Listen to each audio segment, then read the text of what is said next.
عليكم ورحمة الله وبركاته. على هذه النية وعلى كل نية صالحة وعلى ما نواه سلفنا الصالحون. الفاتحة. أعوذ بالله من الشيطان الرجيم. بسم الله الرحمن الرحيم. الحمد لله رب العالمين الرحمن الرحيم مالك يوم الدين. إياك نعبد وإياك نستعين اهدنا الصراط المستقيم صراط الذين أنعمت عليهم غير المغضوب عليهم ولا الضالين. آمين. الحمد لله رب العالمين. اللهم صل على سيدنا محمد وعلى آله وصحبه أجمعين. أما بعد،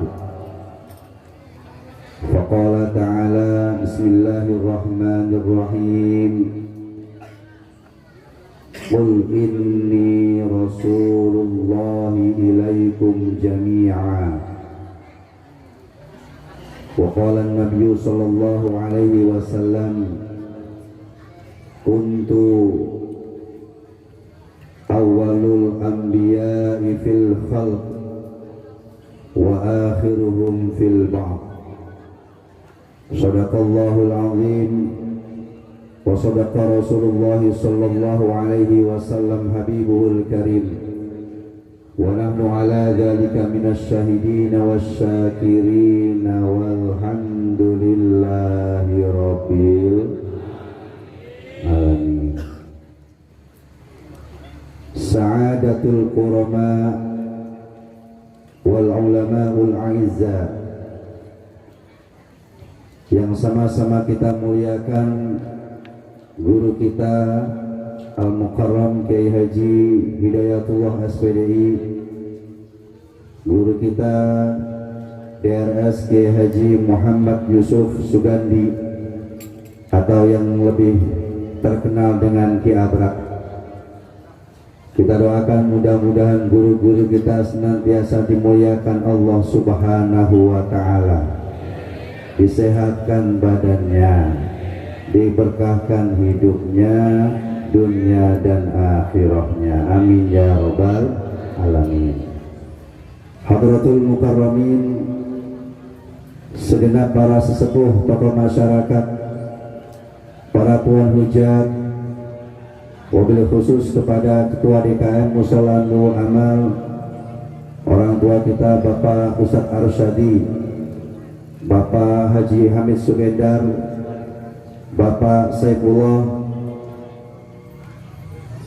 Abah Jam, hadir pula orang tua kami Ustadz Haji Mustafa, Bapak Beni Bunyamin, khususnya kepada Ketua Panitia Pelaksanaan Hari Besar Islam sekaligus Ketua Lingkungan RT 03 RW 03 yang sama-sama kita muliakan Bapak Abdul Aziz. Kita doakan mudah-mudahan orang-orang tua kita senantiasa dimuliakan oleh Allah Subhanahu wa Ta'ala. Segenap para tamu undangan dari berbagai majlis mushola dan masjid, para imam, para asatid, para ustadzat yang mohon maaf tidak bisa dirangkai satu persatu namanya, tapi tidak mengurangi rasa hormat ta'zim saya. Semoga yang hadir pada kesempatan kali ini semuanya dimuliakan Allah Subhanahu wa Ta'ala. Panitia, ibu bapak, para pemuda pemudi, hadirin hadirat yang dimuliakan Allah Subhanahu wa Ta'ala. Mudah-mudahan yang kumpul di sini semuanya dipanjangkan umurnya, disehatkan badannya, diberkahkan hidupnya, diberikan rezeki yang banyak yang melimpah, rezeki yang halalan thayyibah, bekal untuk ibadah, bisa pergi haji ke Mekah, tawaf ngelilingin Ka'bah, wukuf di Arafah, mabit di Muzdalifah, jumrah ula wusta Aqabah, berangkat pergi ziarah ke Madinah, pulangnya selamat mendapat gelar haji umroh mabrurah, dan mudah-mudahan sampai rumah keluarganya sakinat mawadah warahmah, rezekinya semakin bertambah-tambah, bisa kebeli tanah, kebeli sawah, kebeli rumah mewah, kebeli mobil mewah, istrinya solihah, amin ya robbal alamin. Segala puja puji kita panjatkan kehadirat ilahi Rabbi, Zat yang maha suci, yang mengumpulkan kita di tempat ini dengan niat dalam hati untuk sama-sama tolabul, niat kita silatur rahmi ta'ziman wa takriman di acara peringatan Maulid Nabi. Mudah-mudahan dengan kumpulnya kita di sini semuanya dapat ilmu yang bermanfaat. Pulang dari sini ibu bapak pulangnya dapat berkah.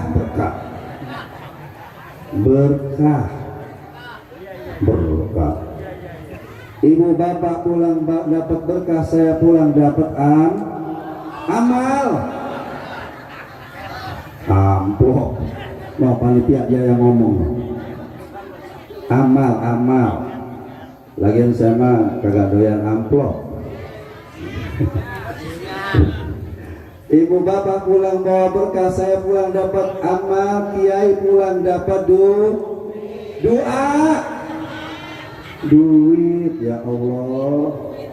Ini kok otaknya amplop duit. Saya udah sepakatan sama Ki Abra. Kiai Ustadz, ini Bu, Kiai Ustadz itu kalau diundang ceramah ngarepin amplop, ngarepin duit, dosa. Betul? Saya tegesin lagi, ada Ustadz, ada Kiai diundang ceramah ngarepin amplop, ngarepin duit, tapi sebaliknya kalau ada panitia ngundang ceramah, Kiai ngundang ceramah, Ustadz nggak diamplopin lebih. Oh, yang ngomong panitia no. Masya Allah. Ya, mudah-mudahan kita semua diberkahi oleh Allah Subhanahu wa Ta'ala. Shalawat salam semoga tetap tercurah melimpah kepada baginda alam, manusia pilihan, manusia mulia yang kemuliaannya dimuliakan oleh Zat yang maha mulia, manusia agung yang keagungannya diagungkan oleh Zat yang maha agung, manusia luhur yang keluhurannya diluhurkan oleh Zat yang maha luhur. Siapakah ia? Ia adalah pecinta anak-anak yatim, penyayang fakir dan miskin, Imamul Anbiya wal Mursalin, Sayyidul Awwalin wal Akhirin, Sayyidukum wa Sayyiduna Muhammadin, Sayyiduna Muhammadin wa ala alihi wa sahbihi ajma'in. Salawat salam mari sama-sama kita sampaikan kepada hadratul Rasul sallallahu alaihi wasallam. Allahumma shalli wa sallim wa barik alaihi. Ya Habibi ya Muhammad ya Nabi salam alaika ya Rasul alaika ya Habib salam alaika salawatullah alaika anta nurullahi jahra jita ba'da usrin yusra rabbuna alaika qadra ya imam al-anbiya'i anta fil wijdani hayyun anta lil aynaini dhayyun anta indal qawdi rayyun anta hadi wa safiyun ya habib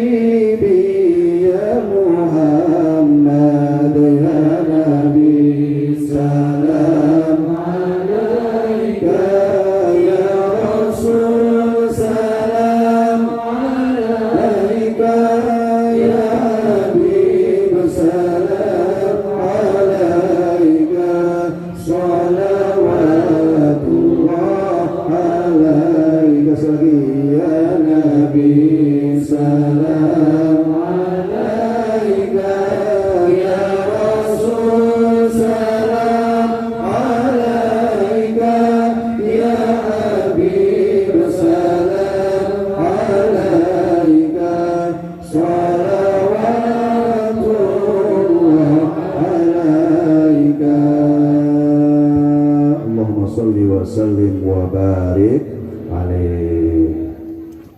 Hadirin sekalian, saat ini kita di sini senang sesenang-senangnya. Betul? Kita gembira segembira-gembiranya. Karena malam ini kita sama-sama duduk dalam rangkaian acara tasyakur musyalah, peresmian musyalah Nurul Amal, sekaligus peringatan Maulid Nabi Muhammad Sallallahu Alaihi Wasallam.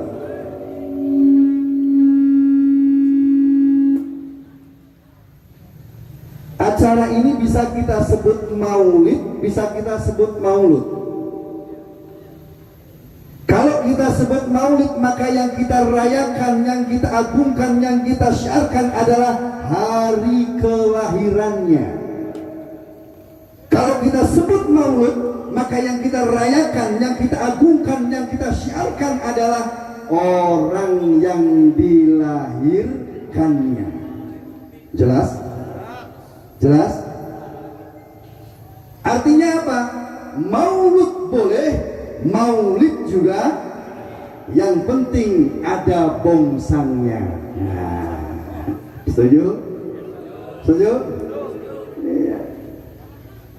Sebagaimana yang dikatakan oleh Syekh Jalaluddin Asyuti, syarat maulid ada 4. Syarat maulid ada 4. Kata beliau, yuqra'u fi ma tayassara minal Qur'an wa yuqra'u fi qissatu Rasulillah sallallahu alaihi wasallam wal mau'izatul hasanah wa isti'dadut ta'am. Dengar nggak Pak? Kedengaran nggak? Apaan? Hah? Kedengaran nggak? Apaan? Syarat maulid Nabi ada 4. Yang pertama, dibacakan sedikit ayat Al-Quran. Yang kedua, dibacakan riwayat perjalanan kisah sang Rasul. Yang ketiga, adanya mau'izatul hasanah. Yang keempat, disiapkannya makanan. Alhamdulillah. Nah, tadi acara ini Pak, pertama Al-Qur'annya sudah dibaca, betul? Betul? Baca rawinya juga sudah, betul? Mau'idhahnya tadi Pak Ate juga sudah. Nah, tinggal yang satu, yaitu maka Bapak nanti kalau pulang belum dibagi bongsang, jangan buru-buru. Nah, dengerin tuh panitia. Dengerin tuh. Ya, cuman alhamdulillah panitia siap Bu, udah lengkap semuanya. Alhamdulillah, kita semuanya siap. Maka kita doakan mudah-mudahan siapapun yang terlibat di acara ini, Allah balas dengan balasan yang berlipat ganda. Amin ya rabbal alamin. Cuman pesan saya satu ke panitia, tolong bongsang saya jangan sampai ketukar sama jamaah. Berapi urusan.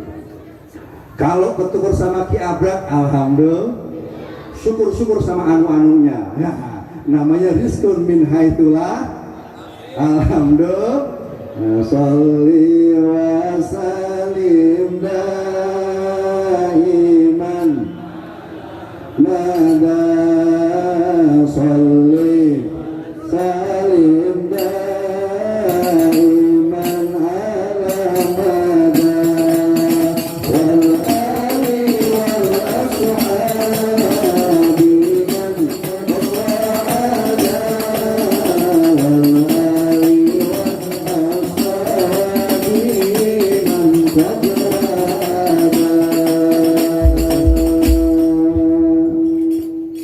Hadirin jamaah yang dimuliakan Allah Subhanahu wa taala. Ketika kita bicara tentang maulud, maka mau tidak mau kita harus berbicara tentang Nabi. Betul? Ketika kita bicara tentang Nabi, maka mau tidak mau kita harus berbicara tentang ajaran-ajaran Nabi, berbicara tentang akhlak Nabi. Akhlak Nabi terbagi menjadi 3 hadirin. Yang pertama akhlakul hasanah. Yang kedua akhlakul azimah. Yang ketiga akhlakul Qur'aniyah. Tentu tiga-tiganya tidak akan kita bahas tuntas di sini karena sangat tahu bahwa waktunya sangat terbatas. Ini kiai ada 3, sekarang jam 10. Kalau tiga-tiganya per orang 1 jam, selesai setengah 1, sanggup? Setengah 1 sanggup? Jam 2 sanggup? Jam 3? Ngapain?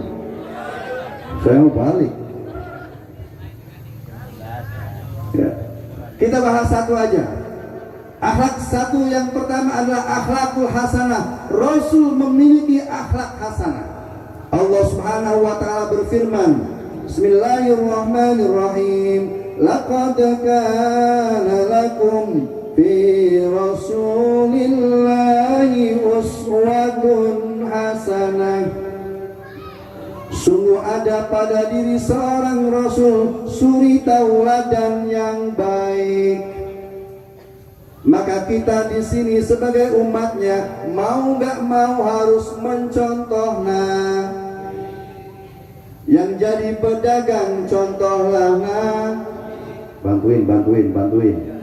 Yang jadi pedagang contohlah. Nah, yang jadi pembeli contohlah. Nah, jadi pejabat contohlah. Nah, jadi orang biasa contohlah. Nah, jadi TNI contohlah. Nah, jadi polisi contohlah. Nah, jadi ustadz kiai contohlah. Nah, jadi siapapun, jadi apapun contohlah. Nah, alhamdulillah.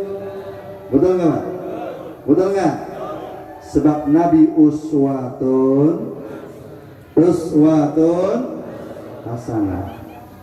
Kenapa kita harus nyontoh Nabi, Pak? Alasan yang kedua, karena Nabi manusia, kita manusia. Nabi manusia, kita manusia. Manusia hanya cocok kalau yang dicontoh manusia. Manusia gak cocok nyontoh selain manusia.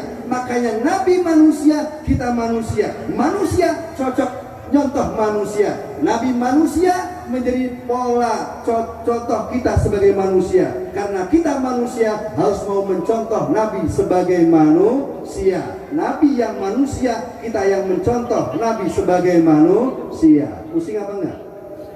Hah? Puyeng kan? Saya puyeng. Karena Nabi manusia, kita disuruh mencontoh, Pak. Karena kalau kita disuruh mencontoh selain manusia, nggak level, nggak cocok.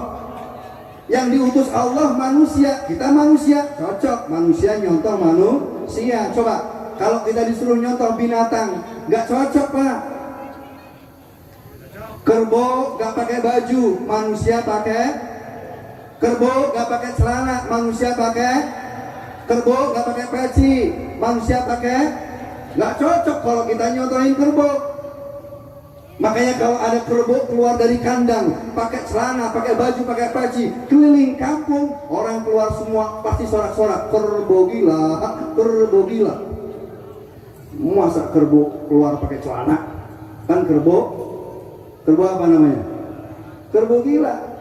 Tapi sebaliknya kalau ada orang keluar dari rumah nggak pakai baju, nggak pakai celana, cuman pakai baju doang keliling kampung, orang juga keluar, namanya orang. Kalaupun kita diperintah untuk nyontoh malaikat, nggak cocok, Pak. Malaikat nggak makan, kita makan. Malaikat nggak minum, kita minum. Malaikat nggak nikah, kita nikah. Malaikat gak doyan makan, kita doyan makan. Malaikat gak minum, kita doyan minum. Malaikat gak nikah, kita nikah. Gak cocok, Pak. Makanya malaikat melihat perempuan cantik gimana pun gak tertarik. Malaikat melihat laki ganteng bagaimana gak tertarik. Gak tertarik. Yang kita contoh adalah manusia. Manusia, sebagai manusia kita contoh manusia, yaitu baginda Muhammad Sallallahu Alaihi Wasallam. Cuman Nabi bukan manusia biasa, Nabi manusia yang luar. Makanya dikatakan dalam qasidah, Muhammadun basyarun walaysa kal basyari bal huwa yaquduhu wan nasu kal hajari maula liwasan daiman abada ala habibika khairil khalqi kullihim. Muhammad itu manusia, tapi bukan manusia biasa. Muhammad seperti intan mutiara, manusia yang lain hanya batu kerikil, hanya batu-batu kecil. Kira-kira Pak, intan sama kerikil mahalan mana? Bu, intan sama kerikil mahalan mana? Ibu kalau dikasih intan sekilo sama kerikil sekontainer, pilih mana? Hah? Bu, ibu dikasih intan sekilo, kerikil sekontainer, pilih mana? Siapa yang ngasih? Main intan baik. Rasulullah intan permata, manusia ini hanya batu kerikil. Intan permata dimanapun mahal harganya, kerikil gak ada harganya. Kerikil baru ada harganya kalau dikumpulin dari dikit jadi banyak, sekontainer baru ada harganya. Kita manusia baru berharga di mata Allah, baru berharga di mata Rasulullah kalau mau ngumpul, kalau mau ngaji, kalau mau maulid, ini kita baru berharga. Kalau kita sendiri gak ada harganya. Itu Rasul yang sendirinya berharga di hadapan Allah Subhanahu wa taala. Kalau kita, apa yang kita banggakan? Maka kalau kita ingin mulia di hadapan Allah Subhanahu wa taala, ingin terhormat di hadapan Allah Subhanahu wa taala, yang sering-sering yang sering-sering sering-sering sering-sering ke musol, baru kita akan jadi manusia berharga. Betul? Ya. 5 menit lagi dah, pas setengah jam jadinya. Ini konsepnya, karena kalau kata Pak Ketua kemarin waktu ke rumah, Ustaz besok setengah jam. Oke, pas ya, 5 menit lagi. Bu, Rasul manusia. Rasul sebagai manusia sama dengan kita Pak. Rasul makan, kita juga makan. Cuman bedanya Rasul kalau makan sedikit, lah kita mah dikit-dikit. Bener gak? Bener gak? Rasul minum, kita juga minum. Bedanya Rasul kalau minum sedikit, kita mah dikit-dikit. Rasul manusia Pak, basariahnya juga ada. Rasul juga tidur, kita juga tidur. Bedanya Rasul kalau tidur sedikit, kita mah dikit-dikit. Ya. Itu. Malah kadang-kadang ngaji ada yang tidur. Ada yang begitu? Ada nggak? Datang orangnya. Disuruh naik buat contoh. Masya Allah. Intinya Rasul sama kita cuma beda dikit Pak. Betul nggak? Rasul sama kita beda dikit. Kalau Rasul dikit-dikit zikiran, kita kalau zikirnya dikit. Rasul dikit-dikit doa, kita kalau ngedoa dikit. Rasul dikit-dikit istighfar, lah kita mah istighfarnya bedanya dikit. Orang sini mah beda dikit sama Rasulullah. Ya. Beda, walaupun sama-sama manusia beda. Tuh, Pak, Rasul juga ngeludah manusia. Kita juga ngeludah, cuman ludahnya Rasul beda sama ludah kita, Pak. Ludah Rasul obat, ludah kita. Nah, tuh. Masih ingat gak cerita ketika Rasul hijrah dengan Abu Bakar? Hijrah ke Madinah. Ketika sampai di depan mulut gua Sur, Rasul capek, lelah karena dikejar-kejar oleh kaum Quraisy. Kemudian Rasul berkata kepada Abu Bakar, "Ya Abu Bakar, mari kita istirahat sebentar. Ayo kita duduk di dalam gua agar kita gak ketahuan." Lalu Abu Bakar bilang, "Ya Rasulullah, sebelum masuk biar saya dulu yang ke dalam. Saya akan rapikan, jangan-jangan di dalam masih penuh dengan binatang-binatang atau ada lubang-lubang yang menjadi sumber binatang akan mengganggu kita istirahat. Biar saya bersihin ya Rasul." Abu Bakar masuk duluan, dibersihinlah itu gua. Setelah bersih, kemudian Abu Bakar bilang ke Rasul, "Ya Rasul, di dalam udah steril, yuk kita masuk." Itu akhlak santri begitu. Kalau sama kiai begitu, kiai ngajak ziarah mau ke WC, santri, "Pak Kiai jangan masuk dulu, biar saya periksa di dalamnya ada apanya dulu. Kalau ada peninggalan orang mau saya habisin dulu." Nah itu santri begitu. Ini mah diajak ziarah santri nyelonong duluin kiai. Di dalam ada bekas orang, ditambahin sama dia. Tuh lihat Abu Bakar, dibersihin dulu sama Abu Bakar. Setelah beres, baru kemudian Rasul sudah beres di dalam, ayo kita masuk. Sampai di dalam Abu Bakar dan Rasul duduk. Rasul terlalu letih, terlalu capek, sampai kemudian tertidur di pahanya Abu Bakar radhiyallahu anhu. Sahabat yang mulia, yang pahanya pernah ditiduri menjadi pantal manusia termulia Sayyidina Muhammad SAW. Itu pahanya Abu Bakar. Ada dua paha sahabat yang pernah menjadi bantal Rasulullah. Yang pertama Abu Bakar, yang kedua adalah Ali bin Abi Thalib. Tapi untuk Ali bin Abi Thalib gak diceritain di sini. Tar kalau diundang lagi. Nih Abu Bakar dulu. Rasul tanpa sengaja lelah Rasul ketiduran di pahanya Abu Bakar. Abu Bakar senang lihat Rasul tertidur, tapi ketika Abu Bakar sudah mulai mengantuk, mau memejamkan mata, tiba-tiba melihat ada lubang yang dia lupa belum ditutupi. Ternyata di lubang itu keluar ular, Pak. Ular keluar. Abu Bakar melihat ular keluar, beliau bingung. Kalau saya bergerak, Rasul nanti akan terbangun. Beliau nggak mau mengganggu tidurnya Rasul. Maka dengan akhlak mulianya ditutup dengan pelan-pelan dengan tangannya, Pak. Ular mau keluar, ditutupin, matok, Pak. Dipatok Abu Bakar, cus. 2 kali jus, 3 kali, 4 kali, sampai kemudian Abu Bakar biru tangannya, biru mukanya, berkeringat. Yang matok ular, Pak. Ular Arab, gede hitam. Ular Arab, gede hitam. Ular Arab, gede. Ular Mekar wangi aja gede-gede, apalagi ularnya ular Arab. Abu Bakar saking gak kuatnya, Abu Bakar kemudian tak tahan lagi, meneteskan air mata, nahan, Pak, gak kuat, dipatok terus sama ular. Akhirnya dia nangis sampai gak sengaja air mata Abu Bakar mengenai pipi baginda Nabi Muhammad SAW. Rasul kaget terbangun, lalu berkata kepada Abu Bakar, "Ya Abu Bakar, kenapa kamu menangis? Apa kamu menyesal menjadi teman saya pergi ke Madinah hijrah?" "Enggak ya Rasul."